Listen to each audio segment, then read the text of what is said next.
Hello guys, welcome to my channel. और आज के वीडियो में हम लोग देखेंगे offset surface and ruled surface. ठीक है, तो आइए वीडियो स्टार्ट करते हैं। तो सबसे पहले हम लोग लेते हैं एक प्लेन, फ्रंट प्लेन ले लेते हैं। ठीक है, और हम लोग करेंगे स्केच। तो हम लोग यहाँ से एक रेक्टेंगल लेते हैं और एक सर्कल ले लेते हैं।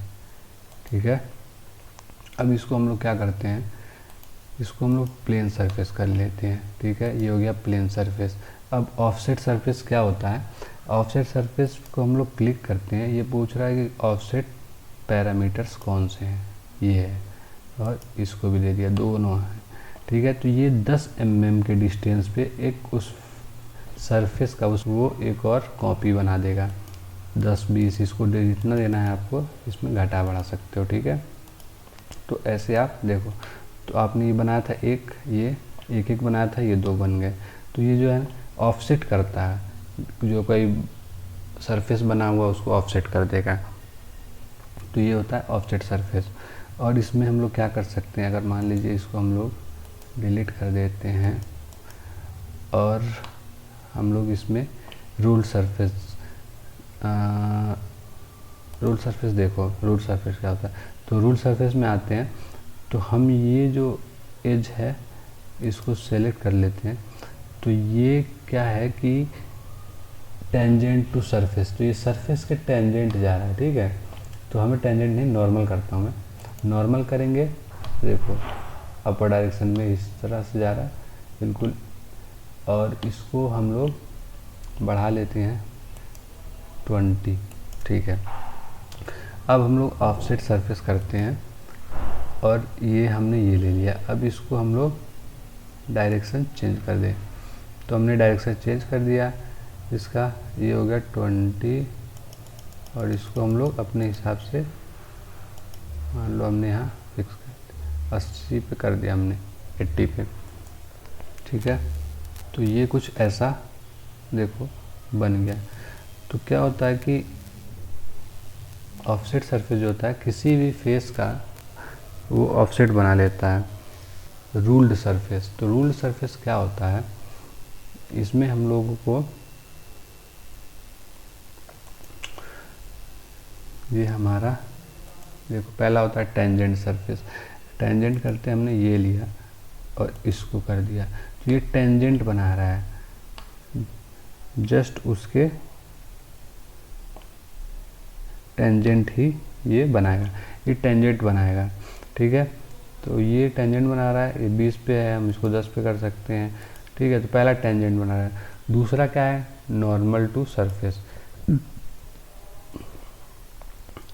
दूसरा क्या है, नॉर्मल टू सरफेस। तो नॉर्मल है, तो देखो ये नॉर्मल फेस पे बना रहा है, इसके एज से सीधे परपेंडिकुलर ये बना रहा है।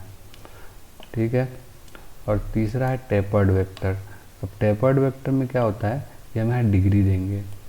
यहाँ जब हम लोग डिग्री देते हैं और यहाँ हमने 15 का डिग्री दिया, और ये फेस कौन सा होगा, ये वाला। ठीक है, और एक बार में एक ही फेस सेलेक्ट होगा। ठीक है, तो ये 15 का दे रहा है, हमको अपने हिसाब से जितना करना है उतने का हम बना सकते हैं। देखो ये बाउल जैसा दिख रहा है, तो यहाँ से हम कर सकते हैं। और टेपर्ड टू वेक्टर, और हम लोग देखते हैं परपेंडिकुलर टू वेक्टर। अब क्या होता है कि परपेंडिकुलर जब हम लोग करते हैं, अगर इसका हम लोग डायरेक्शन चेंज कर दें तो ये डाउनवर्ड साइड में चला जाएगा, इसको चेंज कर दें तो इधर आ जाएगा। तो ये परपेंडिकुलर में, तो टेपर्ड हमने देख लिया। अब परपेंडिकुलर देखते हैं। परपेंडिकुलर वेक्टर में हम लोग जब जाएंगे तो देखो ये है जो उसके परपेंडिकुलर ही बना रहा है, मतलब वर्टिकल जा रहा है उस एज के। ठीक है, तो ये हो गया परपेंडिकुलर वेक्टर। इसमें बढ़ा घटा सकते हैं, एज हमने सेलेक्ट किया था वो जा रहा है। स्वीप, स्वीप क्या होता है, 2 एज हमारे सेलेक्ट हैं, यहाँ से हमने एज को डिलीट करते हैं, पहले क्लियर कर लेते हैं, इसको भी क्लियर कर लेते हैं। तो हमारा फेस सेलेक्ट कर लिया हमने। ये स्वीप में हम लोग देखते हैं, सर्कल पे हम लोग करते हैं, तो देखो ये भी स्वीप में भी ये परपेंडिकुलर जा रहा है। ठीक है, अगर इस पे करते हैं ये भी परपेंडिकुलर जा रहा है।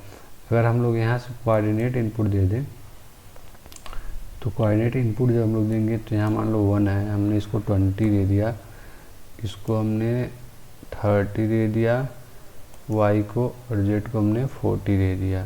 ठीक है, तो अब देखिए ये एक कोऑर्डिनेट बना लेगा कि x एक्सिस में कितना, y में कितना, z में कितना।